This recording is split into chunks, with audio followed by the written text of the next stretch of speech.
테슬라 주가의 비밀이라는 주제로 짧게 좀 다뤄볼까 합니다. 주식을 하시는 분들이라면 아마 알고 계시겠지만 최근에 이 성장주와 가치주가 굉장히 구분이 뚜렷하게 나타나고 있습니다. 주식을 안 하시는 분들도 아마 뉴스 등을 통해서 오르는 애들만 계속 오르더라.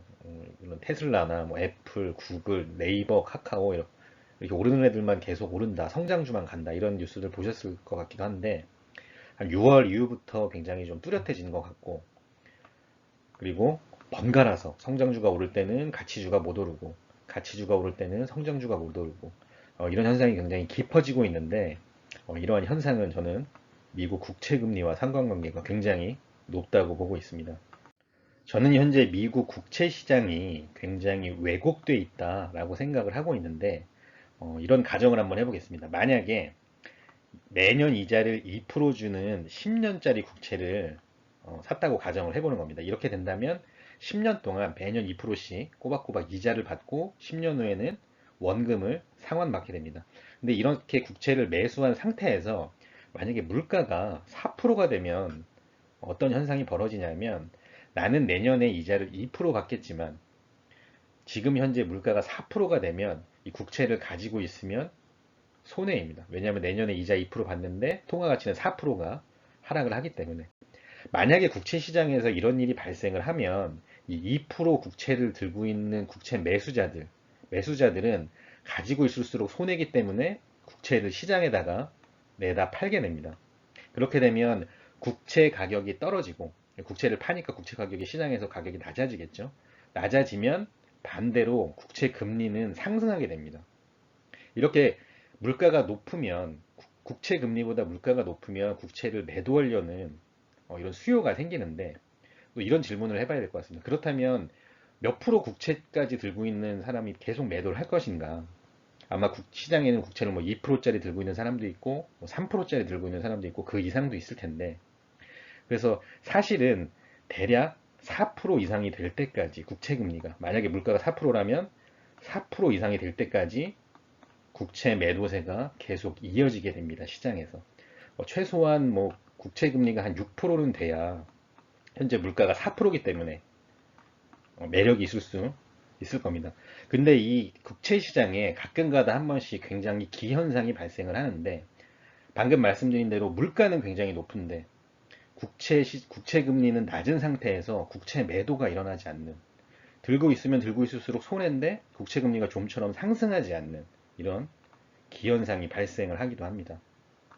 이 그림에서 보이시는 빨간 선은 국채 금리에서 인플레이션 국채 금리를 뺀 기대 인플레이션율이라고 하는데, 이 인플레이션 국채란 것은 물가가 상승하면 수익을 보는 국채라고 생각을 하시면 될 것 같습니다.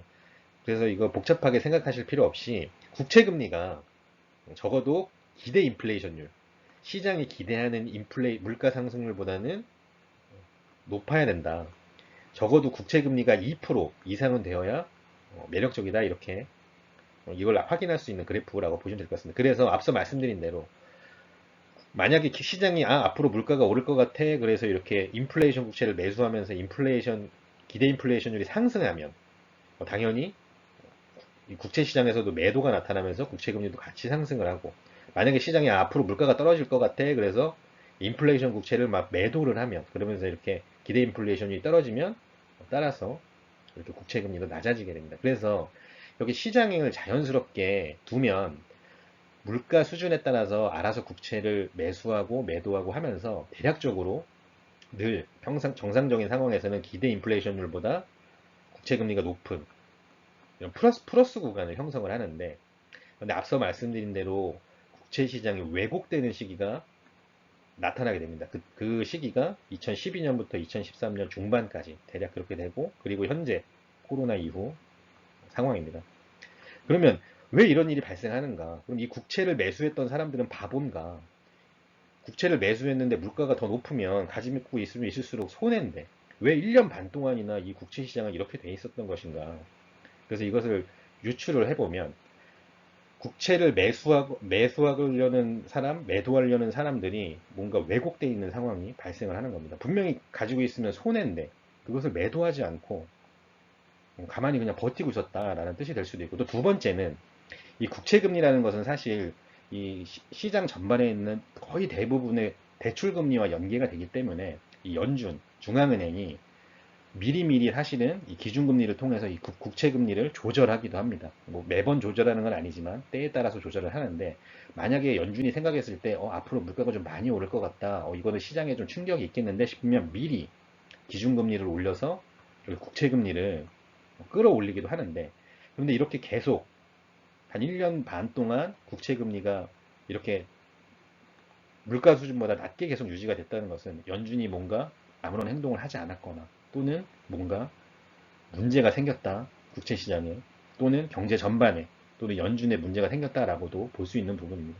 그렇다면 왜 이런 상태가 유지되었던 걸까? 이 부분을 또 살펴봐야 될 것 같습니다. 그러면 물가 수준보다 낮은 국채를 사고 있는 사람들은 진짜 바보였을까 생각을 하면, 사실은 그렇지 않을 수도 있습니다. 왜냐하면 우리는 나중에 이 그래프를 보기 때문에 이때 사람들은 바보구나 이렇게 유추해 볼 수도 있지만, 실제로 이 당시가 되면, 이 당시에 있었다 그러면 굉장히 혼란스러웠을 겁니다. 왜냐하면 이 사실 기대 인플레이션율이라는 것은 실제 물가 지수가 아니기 때문입니다. 시장이 앞으로 물가가 뭐 2%될 것 같아, 3%될 것 같아, 아니면 4%될 것 같아, 이렇게 기대를 하는 기대 지표이지 실제 물가 지수가 아니기 때문입니다. 그렇기 때문에 실제 물가 지수는 이렇게 파란 선으로 표시를 했는데, 이 당시에도 시장은 물가가 엄청 오를 것 같다라고 베팅을 한 겁니다. 베팅을 한 건데 실제 물가가 발표되는 건 이렇게 낮게 발표가 됐기 때문에 이 괴리가 있었다고 보시면 될 것 같습니다. 근데 더 중요한 것은, 이 상황이 되면 사실은 물가가 발표될 때까지 굉장히 뒤늦게 발표되는 경우가 굉장히 많고, 또 물가지수라는 것들은 이렇게 딱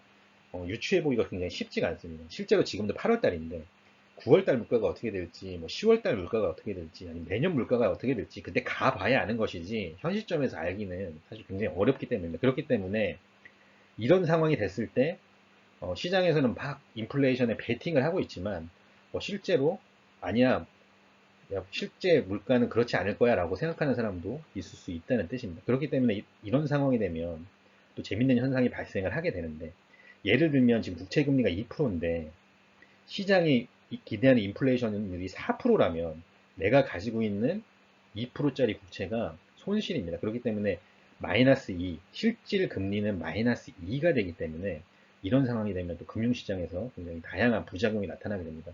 국채를 들고 있어봐야, 국채는 대표적인 안전자산인데 들고 있어봐야 마이너스 2%가 될 것 같습니다. 실제 물가지수가 발표가 된 건 아니지만 시장이 지금 4%로 인플레이션에 베팅을 하고 있기 때문에, 그렇게 된다 그러면 불안 심리, 공포 심리가 생길 수 있고, 그러면 안전자산인 국채를 팔고 동일한 안전자산인 금을 살 가능성도 굉장히 높아지게 됩니다. 그리고 실제로 이 실질금리가 마이너스가 되는 구간에서는 금이 굉장히 높은 상승률을 보이게 됩니다. 게다가 이 앞으로 돈을 많이 벌 것 같은 기업, 성장성이 엄청나게 기대가 되는 기업이 금리가 낮아지게 되면 굉장히 높은 평가를 받게 되는데, 이 부분까지 설명드리면 아마 영상을 끄실 것 같아서, 일단 금리가 낮은 상태 또는 실질금리가 마이너스인 상태가 되면 성장주가를 시장이 선호를 하고 가치주는 좀 부진할 수 있다. 일단 이 정도만 기억을 해주시면 될 것 같습니다. 이 그림은 미국 국채 10년물 금리를 나타낸 그래프인데, 코로나 초기에 주식시장도 폭락하고 엄청난 금융시장이 충격을 받으면서 모두 다 현금을 선호하는 현상이 일어났었습니다. 국채도 팔고 금도 팔고 모든 걸 다 팔아서 현금을 마련해야 했던 그런 시기가 있었는데, 그 시기에 이렇게 국채금리가 엄청나게 상승을 하게 됩니다. 그리고 국채금리가 만약에 상승하게 되면 이 국채금리는 시중에 있는 대출금리들과 연동이 되어 있기 때문에 시중 대출금리가 상승할 수 있고, 그렇다 그러면 채무자가 이 부채를 상환해야 되는 부담이 올라가면서 굉장히 경제에 큰 충격을 줄 수 있기 때문에 연준이 이때 무제한 양적 완화를 하면서 국채금리를 다시 정상화를 시켰습니다. 그런데 그 이후에 이 국채금리는 대략 한 0.5에서 0.8 정도 이 박스권에 갇혀서 마치 뭐 앞정이라고 또 박아둔 것 마냥 계속 금리가 그대로입니다. 그래서 아까 제가 시장이 왜곡된 구간이다 라고 말씀드렸던 이유는, 이렇게 국채금리가 낮은 상황에서 현재 시장은 연준하고 정부가 너무 돈을 많이 쓰고 있기 때문에 기대 인플레이션을 이렇게 높이고 있는데 국채금리는 전혀 따라 움직이지 않고 있기 때문에 현재도 마이너스인 상황이기 때문입니다.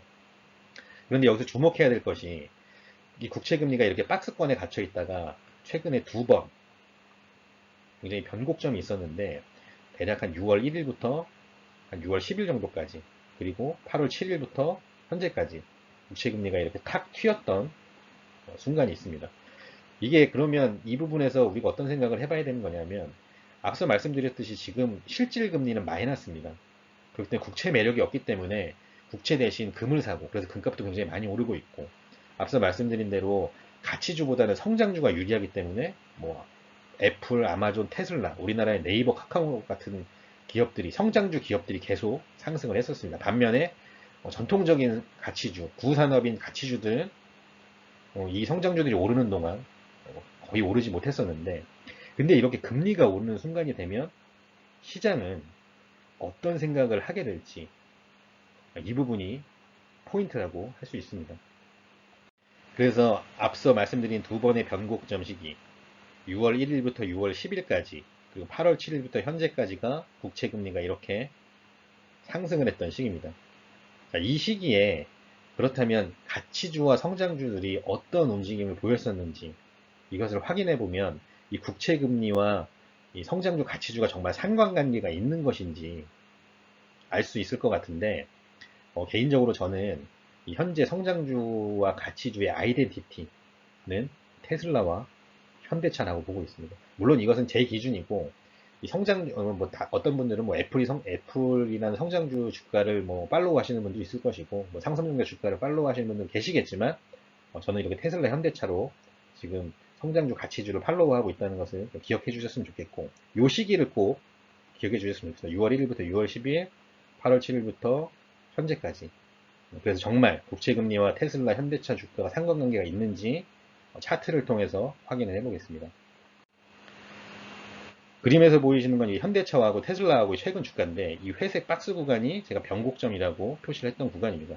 대표적인 가치주인 현대차와 대표적인 성장주인 테슬라 이것은 시장이 이렇게 평가를 하고 있기 때문인데 국채금리가 상승했던 기간을 보시면 현대자동차는 이렇게 주가가 굉장히 긍정적이었습니다. 그리고 또 국채금리가 상승했던 8월 7일부터는 현대차 주가가 이렇게 긍정적이다가 앞서 보여드렸듯이 지금은 진행 중이지만 국채금리가 다시 낮아지고 있습니다. 그랬더니 현대차 주가가 이렇게 낮아지는 걸 알 수 있습니다. 반대로 테슬라 주가는 국채금리가 상승을 할 것 같기 때문에 기존에는 실질금리가 마이너스일 것 같기 때문에 성장주에 막 베팅을 했었는데 국채금리가 상승할 것 같기 때문에 그러면 가치주의 매력이 다시 올라가는 건가? 시장이 이렇게 생각할 수도 있을 거고 그렇게 된다 그러면 성장주보다는 가치주가 주목을 받는 시기일 수 있다 이렇게 생각하시면 될 것 같고 테슬라는 국채금리가 상승했다가 내려오는 시기에 굉장히 부정적인 주가 흐름이었습니다. 그리고 현대차와 완전히 반대로 국채금리가 오르기 시작하니까 테슬라가 힘을 못 쓰다가 다시 국채금리가 하락하기 시작하니까 이렇게 상승했다는 것을 알 수 있습니다. 차트를 하나 더 보면 삼성전자와 네이버 대표적인 가치주와 성장주라고 할 수 있습니다.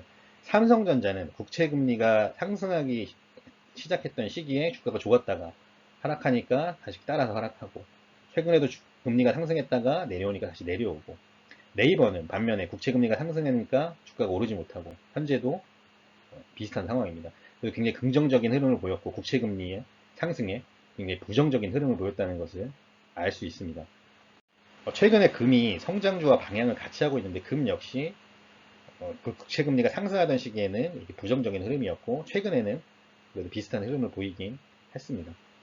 앞선 차트들에서 일정 패턴을 발견하셨으리라 생각이 듭니다.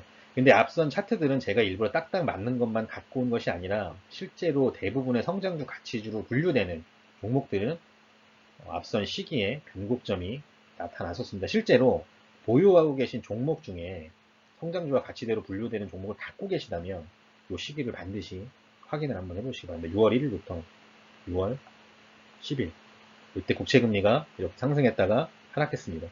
그리고 8월 7일부터 현재까지 국채금리가 이렇게 오르다가 지금 다소 낮아져 있는 상태입니다. 이 두 시기를 보유하고 계신 종목으로 비교를 해보시면 분명히 어떠한 변곡점을 발견하실 수 있으시리라 생각이 들고 저랑 비슷한 생각을 하실 수 있을 것 같습니다. 그리고 실제로도 최근 며칠간 국채금리가 다시 하락을 하니까 테슬라가 다시 오르고 금이 다시 오르고 현대차가 하락하고 있습니다.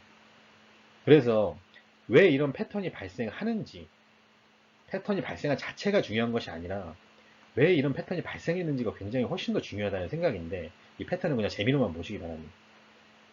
왜 이런 패턴이 발생했는지가 중요한데, 현재 시장에서는 가치주가 오르는 이유를 성장주가 많이 올라서 고점이라서 좀 부담스럽기 때문에 순환매가 들어오는 것이다 라고 분석을 하는 게 많은 것 같은데, 절대 그런 거 아니라는 생각입니다. 현재 국채 시장이 왜곡돼 있기 때문에, 국채 시장에서 지금 말도 안 되는 상황이 발생을 하고 있기 때문에, 이게 앞서 2012년, 13년에 발생했던 일이 현재 발생하고 있다는 것은 흔히 오는 상황이 아니기 때문에 국채 시장의 왜곡으로 저는 이런 현상이 발생하고 있다고 보고 있습니다. 지금 실질 금리가, 지금 국채 금리가 지금 0.5, 0.5이고 기대 인플레이션율은 한 1.6, 7% 정도 되는 것 같습니다. 한 1.6%를 잡는다면 실질 금리는 현재 마이너스 1.1인 상황입니다. 국채를 들고 있으면 계속 손해라는 얘기이기 때문에 국채를 매수하려는 수요도 없을 수 있고, 국채를 들고 있는 사람도 계속 바보가 되는 지금 시장이기 때문에, 그러나 돈은 많고 갈 곳 없는 자금들이 국채로 가지 않고 금으로 쏠리고, 실물 경제가 좋지 않기 때문에 가치주보다는 뭔가 성장에 기대가 되는 성장주로 쏠리고, 그러다가 금리가 조금 오를 것 같으면 금이 떨어지고 다시 가치주로 들어가고, 현재 저는 주식시장이 정상이 아니다라고 보고 있습니다. 물론 향후에 실제로 실업률이 좀 정화되고 좀 좋아지고, 미국이 빠르게 부양책을 합의 등을 해주면서 실물 경제 조금 안정이 된다 그러면 정상화될 수도 있긴 하겠지만, 어쨌든 현재는 그런 상황이에요. 그렇기 때문에 앞으로도 국채 금리를 굉장히 유심히 보셔야 됩니다. 유심히 보셔야 되고, 또 하나 알 수 있는 건 현재 금하고 테슬라가 이렇게 가고 있는데, 시장에 현재 궁금한 것은 이게 지금 대략 금이나 테슬라는 대략 다 1900불 정도로 알고 있는데, 이게 언제까지 갈 것인가? 2000불, 3000불 언제까지 갈 것인가? 시장에서는 지금 금은 뭐 3000불 간다, 5000불 간다 이런 말이 많지만, 저 역시 뭐 정부와 연준이 돈을 너무 많이 풀어내고 있기 때문에 장기적으로 우상향할 것이다 라고 보고 있지만, 단기적으로 생각을 한다면 언제 그런 변곡점이 올 것인가? 언제 얘네들이 한번 조정을 크게 받을 수 있을 것인가? 이거는 반드시 뭐 100%의 확률로 저는 국채금리와 연관이 있다고 생각을 하고, 국채금리의 변곡점이 생기는 시점, 국채금리가 상승을 하거나 기대 인플레이션율이 낮아지거나 하는 시점이 되면 반드시 변곡점이 온다라고 생각하고 있습니다. 다만 이것은 뭐 시장 주주의 분석이 아닐 수 있기 때문에 재미삼아 참고만 해주셨으면 좋겠고, 실제 이렇게 되는지 보유하신 종목 꼭 한번 체크해 보시고 앞으로 국채금리를 좀 유심히 살펴보시는 게 도움이 되시지 않을까 라는 생각을 하고 있습니다. 그리고 지금 현재 국채금리가 왜 왜곡되어 있는지, 왜 이런 상태가 되어 있는데도 연준은 국채금리를 조절하려고 하지 않는지, 시장에서는 왜 자연스럽게 국채금리가 조절이 되지 않는지, 이 부분에 대해서는 향후에 기회가 되면 영상으로 제작을 해보겠습니다.